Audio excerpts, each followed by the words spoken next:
in the store. You can see a lot of our employees up top there. Hey everybody, how are you? Good to see you. We are DC's oldest hardware store. We've been continuously operated in this city since 1866.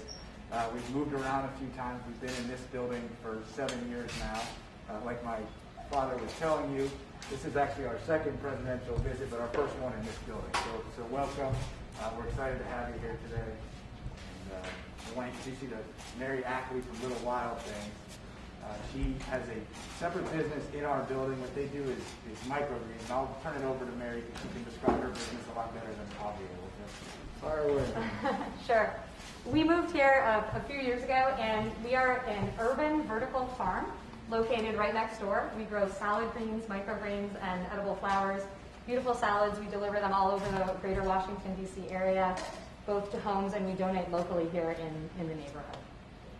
Now, you've been engaged in the neighborhood too. You sponsor a Little League team, don't you? We do.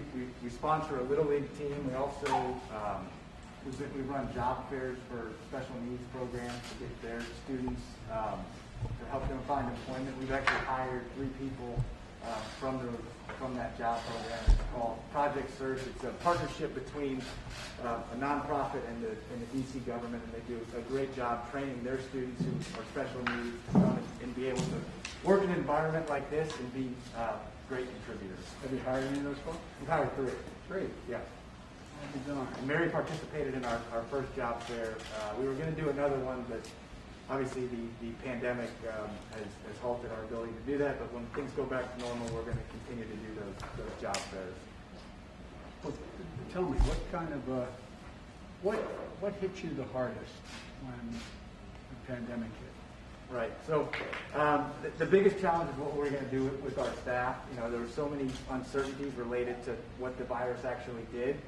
The first thing that we did was we took all of our at-risk employees and we sent them home and we paid them through that entire process. That first wave of PPP loans was very helpful to allow us to do that.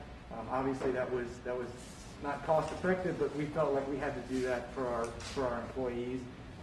You know, and we're still struggling because while our retail business has actually increased over the course of the pandemic. I think people know there's a little bit of a hardware boom. A big portion of our business is actually government sales and commercial sales.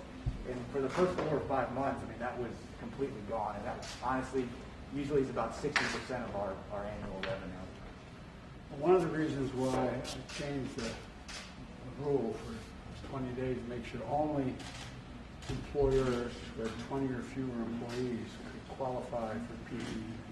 And the reason for that was 400,000 small businesses went out of business. Yeah. They got in line, but they couldn't get the help. And we found out that an awful lot of that went to bigger businesses that, in fact, weren't supposed to qualify for this because there used to be a thing called Inspector General to see where the money went. And the last administration fired the Inspector General, so a lot of the money went to people who shouldn't have gotten help, and it didn't go to folks who. But you know, with this new program, and we're going to continue this, by the way. It's not only you've been the only businesses with fewer than 20 folks could apply the last couple of weeks, but now we're going to keep the focus on it because a lot of minority-owned businesses, women-owned businesses, are increased significantly by 20 and 15%, as well as getting people who, in fact, weren't able to get in line before. And it's hard to know how to get in line. And so I hope this is going to continue to increase because we're also at a point where I think we're going to begin to gain control of this virus. Yeah, we appreciate your leadership on that. One quick point I want to make is that I said we're the oldest hardware store in D.C. I also say we're the greenest hardware store in America. We have 2 urban farms actually in our building. We have Mary, who's in the garage there, and then we have Cultivate the City, which is an awesome rooftop garden. They exist on our rooftop. But you're not going to be able to see it from here, but if they want to give a wave. I see them. Yeah. And then we also have Don't jump. We need you. And then if I could just...